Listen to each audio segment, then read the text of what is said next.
Mm.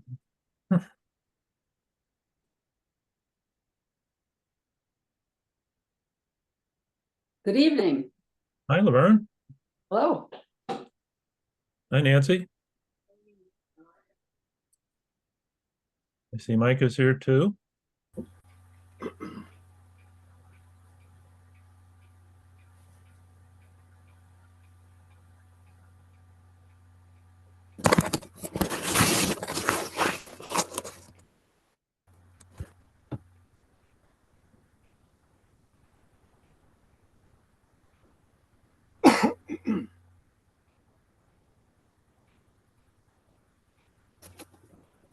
One thing I have to do is remember to turn on captions because that makes the meeting minutes easier to prepare.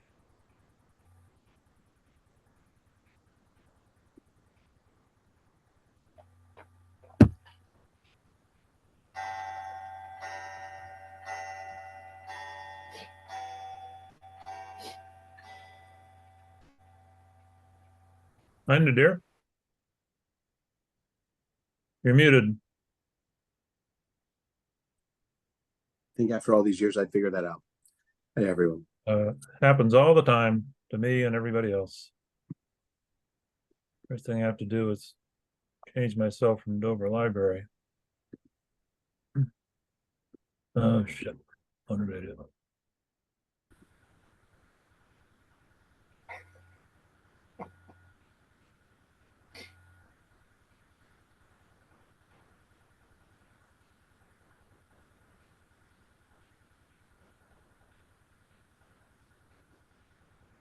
There we go.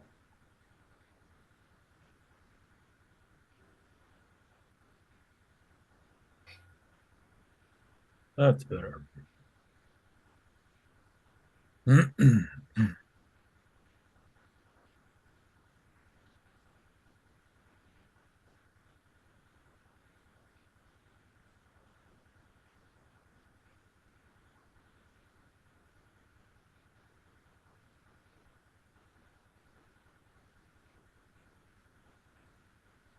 See, the applicant Amy Choi is with us.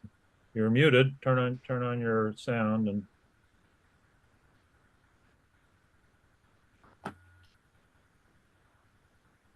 There we great. go. Great. Hi there. How are you?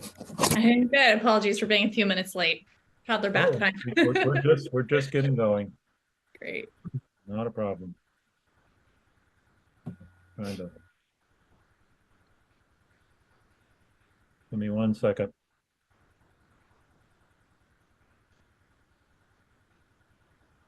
Okay. Okay.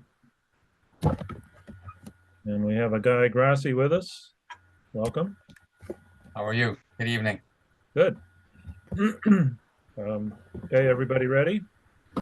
Mhm. And we'll start the hearing. First of all, this is being recorded. Now,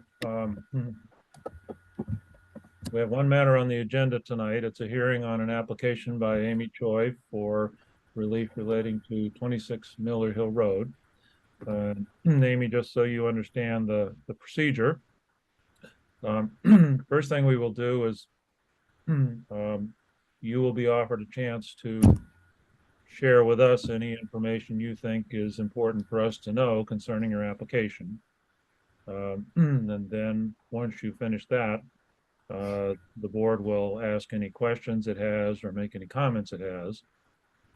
If any members of the public are in attendance, they will then have a chance to speak. Once that happens and the board is finished with its inquiries, we will close the hearing.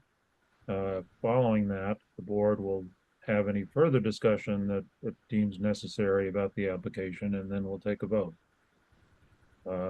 Sometimes with situations like this, we also want to take a site visit to see exactly what we're dealing with. That may or may not be appropriate here. And so we'll consider that after we get through the initial presentation. If we do have to do a site visit, we'll schedule that, and then we'll schedule another date to resume the hearing and conclude it and then make a vote. So if you have any questions about that, oh, first thing I have to do, if there's no objection to waiving the reading of the notice of hearing, we can deem it waived. Hearing no objection, the reading of the notice is waived. So Amy, the floor is yours. You can share with us anything you think we need to know. Great, thank you. Well, and first off, I should say this is not my area of expertise and my first go around at something like this. So I have brought my architect Guy Grossi here is with me as well, just to introduce him to the group, because Sure, I'm guessing I great. may need some expertise here to support me in this request. So from my perspective as a homeowner, we purchased the house a little over a year ago, actually with an intention of always building this porch. And as we had walked through the property with the sellers at the time, we were grossly misrepresented where our property lines were. And so we began down this process, kind of measuring from some of the stakes that were on property and where we were told the property lines were, which unfortunately turned out not to be the case. After we had these plans drawn up, we have since then had surveys done. We do have a 3-acre lot versus a 2-acre lot, which I believe is the required zoning, typically speaking, but Miller Hill, this area neighborhood has decided to do 3-acre lots. And since then, we have found out it was an originally non-conforming property. But again, all of this information is very much outside of my area of expertise. So Guy, I don't know if there's anything else you should think I should add, or if I should just pass the floor on to you so that you can provide proper context. Yeah, no problem. I think that's great. I think it's quite helpful. I think one piece of information that's important is the discussions you've had with the neighbor that's on that side, on the south side.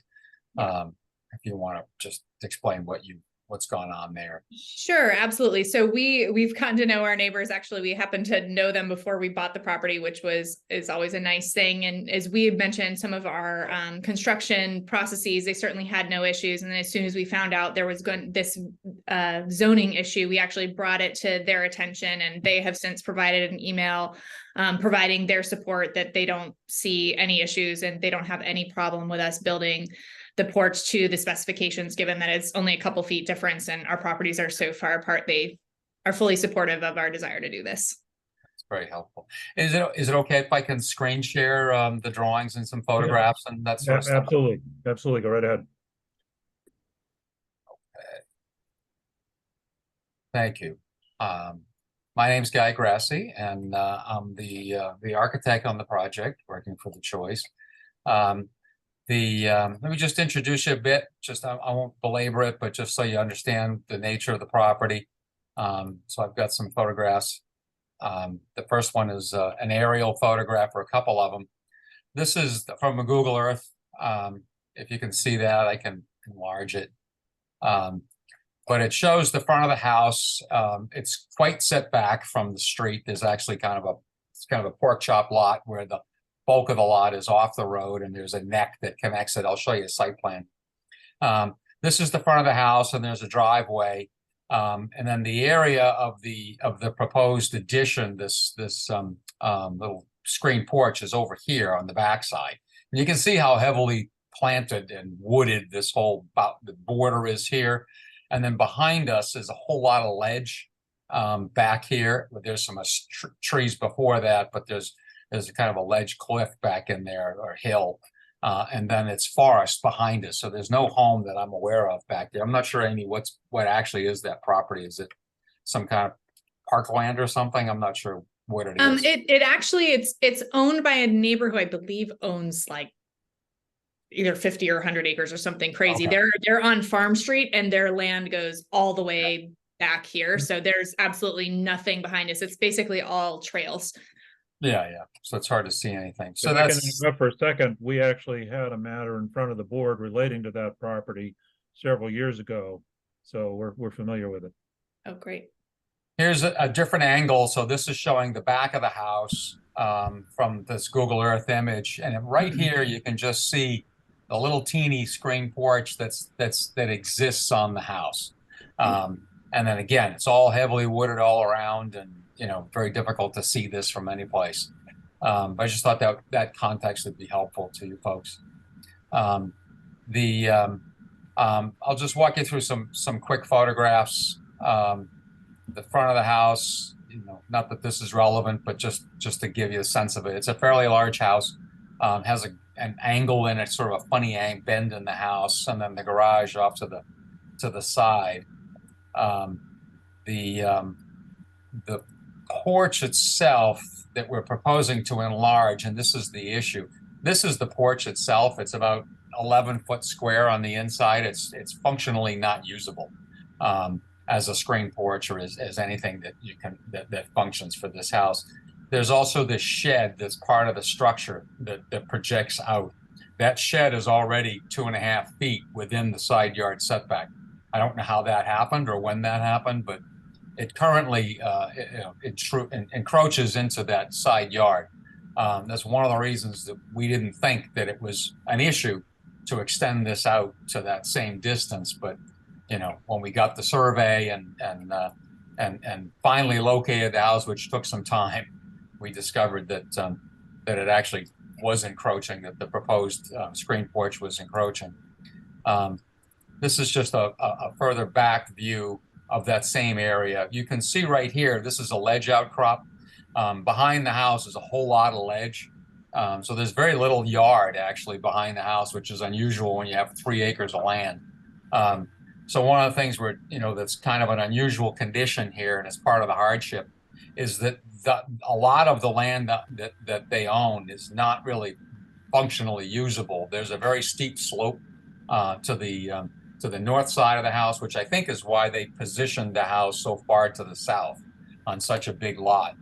And I think that really is kind of a hardship condition.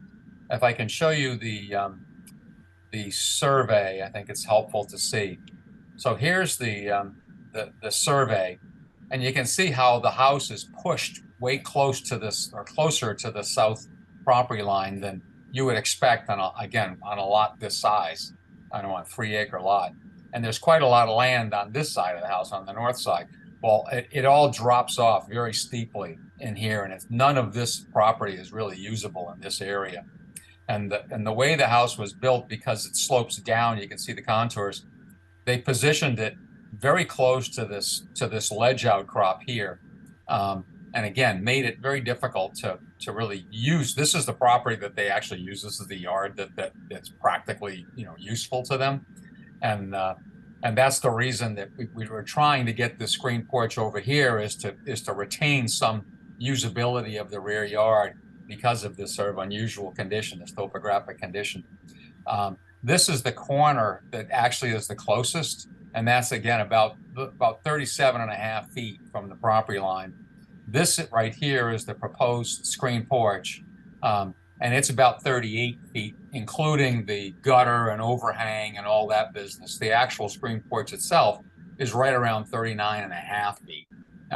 Because it's on a diagonal, because of the shape of the house, that overhang sort of becomes a little more extreme, even though it's, it becomes about like 1.5 feet when we're only building like a 10-inch or a 12-inch overhang, which is typical to the house. So some of this is just the overhang, that's actually encroaching. It's only the structure itself is only encroaching about, I think it's about 8 inches or something like that off that property line. And then if I can just show you the floor plans and the elevations. This is the first floor plan, and you can see that the space right now, this square is the screen porch, and again, it's just functionally not useful. You really can't even furnish it. The best place to put this addition, the screen porch, is where they have it. The house was designed for it, just wasn't functionally a usable space. So again, what we're trying to do is just bump that out so that it is a practically useful space. And they're trying to get, the Choi's would like to get a seating area and a table to eat at within that screen porch. It is quite buggy out there, and we all know about mosquito-borne illnesses and things like that. So that is the whole purpose of this. And then if I can just show you the drawings, the intent is to make this porch look like the rest of the house. Just, this is the style of the house. It's built in a stucco product and shingle roofing. Very traditional look. And the porch is designed to do the same thing. The screen porch is done in stucco and matching roof lines and materials. So we think it's a complementary addition to the house. This is that existing shed that's actually part of that encroachment. And again, these are all French doors that go out to the terrace. So again, the reason for the porch being over here and not pushed over here is just so that the house where they live, which is this area, has a nice view of the backyard and connects. So we're trying to push this off to the side where the existing screen porch is. I'm not sure there's much else. This is just another side view. This is this drawing just shows the angle of that garage and that shed, and then the screen porch projecting out from there. And it's again all screens on this side, so it's light and somewhat delicate, but again sort of fits into the architecture. So we think it's an appropriate thing. We think that there's actually a hardship here, which is unusual in variance requests, just because of the unusual topography and the fact that the house was sort of pushed, into this corner of the lot because of that, because of sort of unusual topography. So I think that's where you have the legal ability to grant the variance under the mass laws. And then it's just a question, I think, of whether you think it's appropriate. And that's obviously, your decision. But again, I'll just show you this is just another survey that shows the functionality of the yard. And then this being the house itself, and then some landscape, some terrace work outside here, and then the screen porch here, and then the buffer, which is heavily landscaped currently between us and the neighbor. And you can see the neighbor's house is way over here. It's probably some 100 feet away. And again, it's all heavily landscaped between the two. So it's we don't think it's an actual problem for them, and they don't seem to think so either. Otherwise, for what it's worth, this is a large wetland area right in here behind their house. So most of their usable yard is on the other side because of that wetland. And in fact, I think they're, Amy, correct me if I'm wrong, aren't they building a pool? And they have gone through some Conservation Commission process Yes. regarding that. And that pool is, again, further away from the Choi's property because of that wetland. So Yeah, their house is similar to ours, where all of our usable space is sort of pushed to certain corners due to just the layout or the topography, as you say. Right. So that's pretty much it. This gives you the sense of the land, and again the rock outcrops in here that's sort of squeezing them from behind, and then the fact that the house was pushed all the way back, because of the topography and the steep slope that comes down here, and then the drop off over here. It's an unusual condition, but that's basically it. Guy, can I ask you the drawings that Amy submitted? The site plan that she submitted doesn't show the footprint of the shed, the existing shed. Oh, is that right? Yeah, what was submitted shows the existing porch outline, and then the footprint of the proposed new porch. But the architectural drawings show the shed, but the site plan does not. Oh, I wonder what site plan that is. But we don't Is have it possible that was I hope I didn't pass along by mistake. We received some site plans originally from the sellers, but again, that's sort of part of the issue, is a lot of the things that we got from them, Guy and I have since realized were not accurate or didn't. That's the site plan that we're looking at, the one that you just had, Guy. That's this, the one we're this site plan, there's the shed's right here.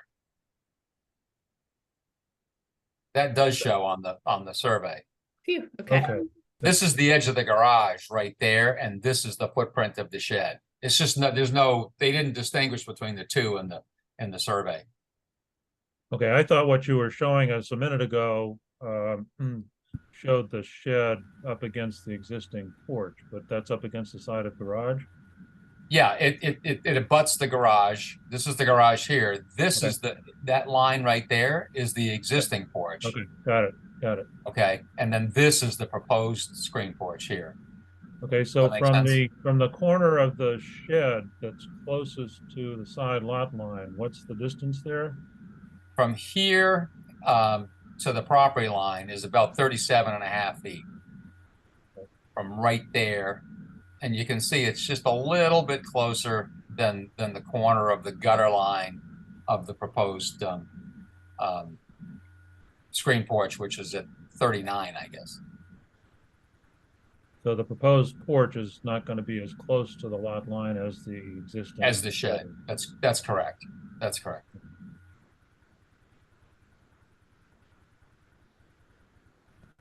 And there's Okay. actually another shed that exists that actually crosses the property line. Yeah. Yeah, I thought that was interesting, and the neighbor Yeah. hasn't complained about that either, apparently. No, we actually told him all about it and where we walked him through where our property lines actually are. And needless to say, all of us were surprised. Is that easily movable? No, it's on full Foundation. foundation. Yes, that's the right word for it. Okay. Well, I have some good news for you. The building inspector said that you need a variance. But in fact, you don't.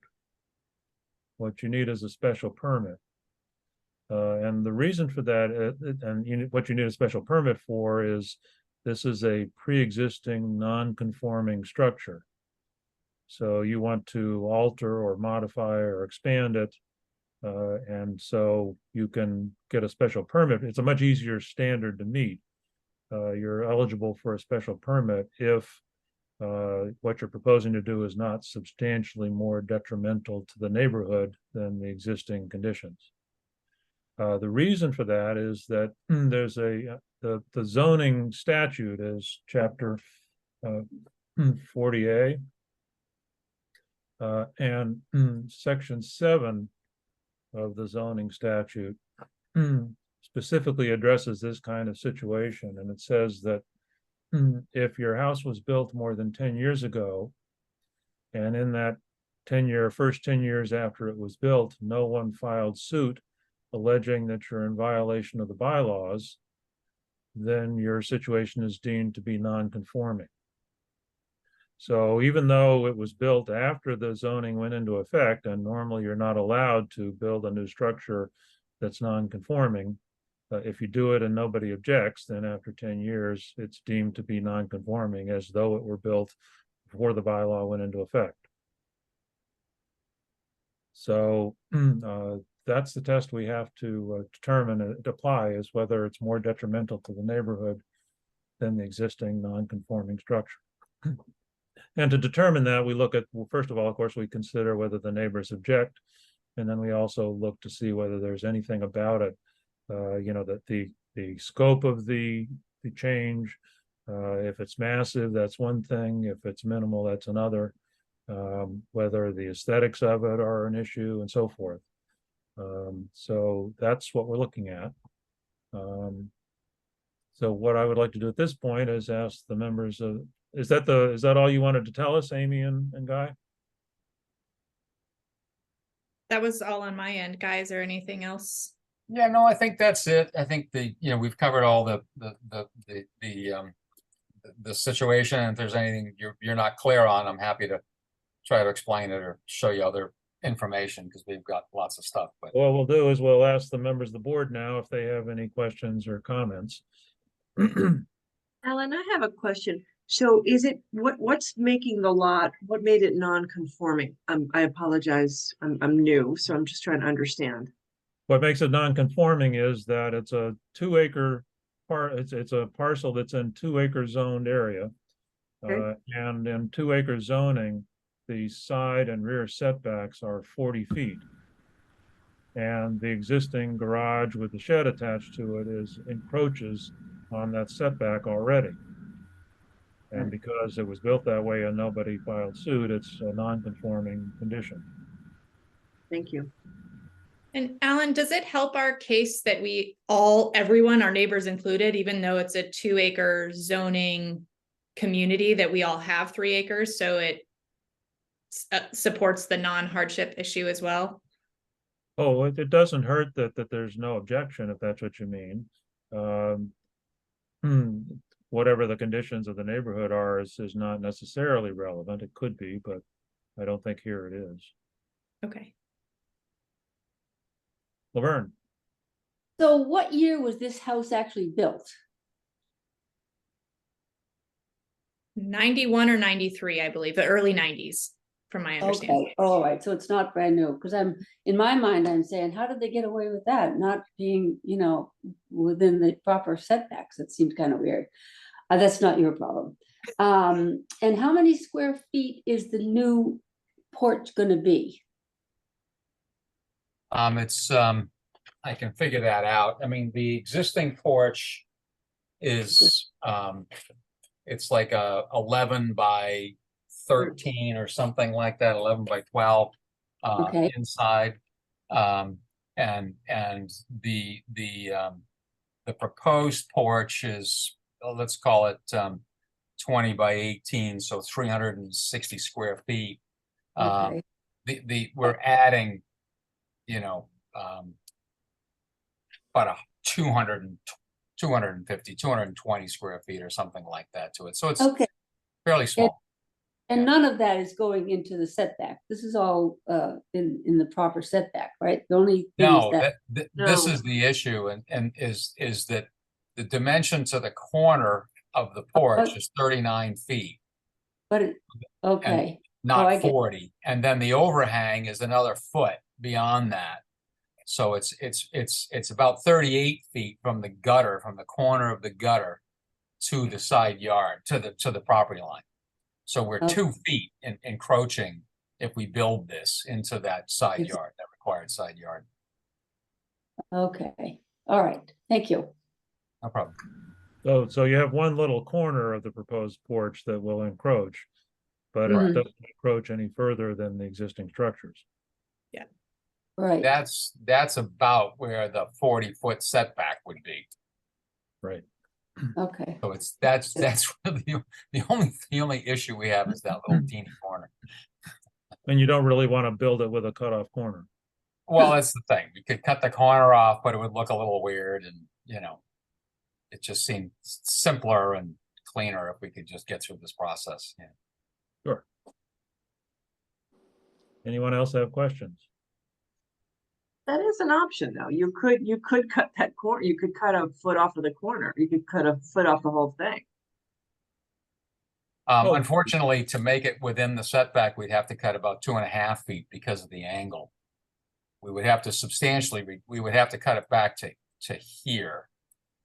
You'd have to literally cut it back. So So- instead of having 19.7, you'd have a 17. Yeah, that's the 17.7. problem, right? That's really the problem. The corner you could live without, but it would look weird. And with a hip roof, it looks even stranger. I think it's just weird looking, to clip the corner. And again, given that the house is already right here encroaching, onto that setback, it seemed like, and the neighbor doesn't care, they seem fine with it. It seems like a reasonable request. Other questions? Not a very inquisitive board tonight. Am I reading this correctly that you're within the 100 feet wetland buffer in making these changes? We're like, I think it's like 85 feet or something like that. I forget the number, but we are, a lot of this corner is within that 100-foot setback, and we do have a notice of intent and an application to go before the Conservation Commission as well. But that has not been acted on? No, we haven't made the presentation yet. We're just waiting for the hearing date. I'm not sure, Amy, if we've gotten the date yet. We have not, but at least as far as I know. Yeah, but it's been filed with the with conservation, and we're just waiting to get a hearing date. Okay. Any other questions, comments? Not hearing any. Then I'll entertain a motion to close the hearing. Actually, before I do that, let me just ask this. We often in situations, as I said, will want to do a site visit. we've got photographs here and we don't have any objections from the neighbors, does anyone feel that a site visit is necessary for us to make a decision? No, I don't think so. No. Mm. Normally, I like to see our neighbors' properties just to get a good look at what the property looks like, but we've got a lot on our plates, I think, and not looking for extra work. Okay, so I'll entertain a motion to close the hearing. So moved. Do I have a Second. second? All in favor? Aye. Okay, hearing is closed. Anyone have any other comments or points they want to make or questions they want to ask among ourselves as to whether we should approve this or not? It seems pretty straightforward to me. Nobody's complaining and it's 1 or 2 feet. It would be fine with me. Doesn't seem like a problem. Now, I think this is probably about as unobjectionable as we get. Yeah, Uh, exactly. Nobody well, can even see it. It's not going to increase it's not going to be any closer than the existing nonconformity. Right. We have a 40-foot setback because it's 2-acre zoning rather than the more typical 30. We have no objection from the neighbors, and it looks like they can't even see the porch or much of it. So it doesn't look to me like this would be substantially more detrimental to the neighborhood. No. So if it's not, then if we approve, it takes a unanimous vote of the 3 full members of the board since we're all present. So I'll entertain a motion to grant these. Well, first of all, let me ask, are there any conditions anybody thinks are appropriate? We can grant a special permit subject to any appropriate conditions. I'm not sure there's any here that are necessary, but does anybody feel we should consider any conditions? I don't. Okay. I- And I'll entertain a motion to grant a special permit. So moved. Do I have a second? Second, Okay, all in favor? aye. So the full members are supportive and the associate members are supportive as well. So Wonderful. what will happen now, we've agreed to approve your special permit. We have to draft a written decision that gets filed with the town clerk. Once it gets filed with the town clerk, there is a 20-day appeal period. If someone wants to object to it and file suit in Superior Court, they have 20 days to do that. And if whatever happens, whether suit is filed or not, after 20 days, the town clerk will issue a notice. If there's no suit filed, she'll issue a notice that there's been no appeal. And once that issues, the building inspector can then issue you your special permit and your building permit. Fabulous. Thank you all so much. I really appreciate it. Oh, you're Enjoy it. welcome. Good Yeah. luck with Concom. Yeah. Oh, good thank luck you. with Yeah, Concom. that's next up. Hopefully, there's no big issues there. Thank you. By the way, when we were moving to Dover, I've lived here since '92. We thought we were going to buy the house in front of you. Oh, really? Or the house that was there then in front of you. But it turned out the septic was in failure and the sellers didn't want to deal with it, so it all fell through. Mm. That's too bad. We would have been neighbors. Some friends of Yeah. ours, her mother lived there for many years. At Oh. 26 Miller Hill. Yeah, Yeah, at your house. Oh, Yeah. wow. Okay, awesome. Well, we're enjoying it. It's been a labor of love the past year, but we're getting there. I bet. Good luck with your project. Thank you. Appreciate it. Have a good Thank night. you all very much. Greatly appreciate it. Board Thank you. members Thank don't you, go guys. away. Yep. So I just wanted to say to the board, we've got our hearing tomorrow night, and I apologize for scheduling it on a night. I misunderstood what people's availability, so I apologize for messing that up. It will be possible to view the recording of it, and obviously there'll be more of that process to participate in. I circulated, I don't know if everybody got my email with comments that have come in by email or by letter. There's actually been a few more, and I will send those around. Mostly they're along the same lines, just saying, please don't grant any waivers. But there are a couple that raise issues that are appropriate for consideration by our peer review consultants. And so I've forwarded those to Sean Reardon. We did get, I wasn't involved. We had a town planner when we did the Red Robin pastures, and she took care of all the process of getting our peer review consultants approved and Judy Barrett approved. Because we didn't have a town planner this time, I figured out how to do that myself. And the peer review consultants, before we can hire them, the selectmen had to take had to approve the proposals submitted. We have proposals from both Sean Reardon of Tetra Tech to deal with the environmental issues, and we have a proposal from Cliff Bomer, an architect, to look at the design issues. We're going to have some discussion tomorrow night as to whether it's appropriate for us to engage an architect to do design review, because the peer review consultants are paid by the applicant under the 40B process. And they don't want to pay if they don't have to, and they think design review on single family homes may not be necessary, so we'll have a discussion of that. And Sean Reardon, I know, has already started looking at this stuff, and I think both he and Cliff, if he ends up participating, will have some questions or comments tomorrow night for additional information from the applicant. And we'll also open the floor tomorrow night to residents or concerned citizens who have any comments or questions. There is this misunderstanding clearly from the emails about, they say don't waive any of the bylaw requirements. But those of you who've done a 40B before know that we don't have any choice in that for the most part. The whole point of 40B is to get around those requirements, and to the extent they're more restrictive than state law requires, we have to waive them unless we have a darn good reason not to.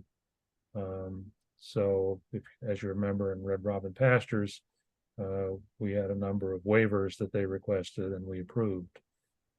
So we'll be dealing with similar things here, only it's a simpler project, so it won't be quite as complicated. The other thing I wanted to mention, the town clerk, Felicia, informed me, you remember that town meeting approved a change to the bylaw for accessory dwelling units. And that apparently has now been approved by the Attorney General's office. Any change to the bylaws has to be approved by the AG's office. And then there's some kind of 20-day or something period for that to take final effect. Once that happens, there have been a number of people apparently who have inquired because they want to do projects that involve building accessory dwelling units. And so those will be in the pipeline before too long. That'll be interesting. It'll be different. They haven't had many of those because they were hard to get, but now they'll be easier, so at least a little easier. Yeah. And we'll have input from the planning board on those under the way that the bylaw is structured, so we don't have to do all the work. How much longer do we get to use Zoom for instead of in-person meeting? Until they tell us we can't. Okay, gotcha. I like the Zoom meetings. It's convenient. Yeah. It also avoids exposure to COVID's still out there and seems to be having a bit of a bounce back. And it also, with the screen sharing, it's actually easier to do things like look at drawings. You just saw a guy being able to annotate the drawings in color to make it easy to see what he's talking about, and you can't do that in an in-person meeting, at least not easily, without bringing projector equipment and all that sort of thing. It helps you record the minutes too, right, Alan? Well, that's right. If we didn't do them on Zoom, Felicia does our minutes now, Felicia Hoffman. And I don't think she would be prepared to be attending all of our meetings, so I don't know if there's some other way to record the meetings if they're in person so that she could easily do the minutes, but that would be a real problem.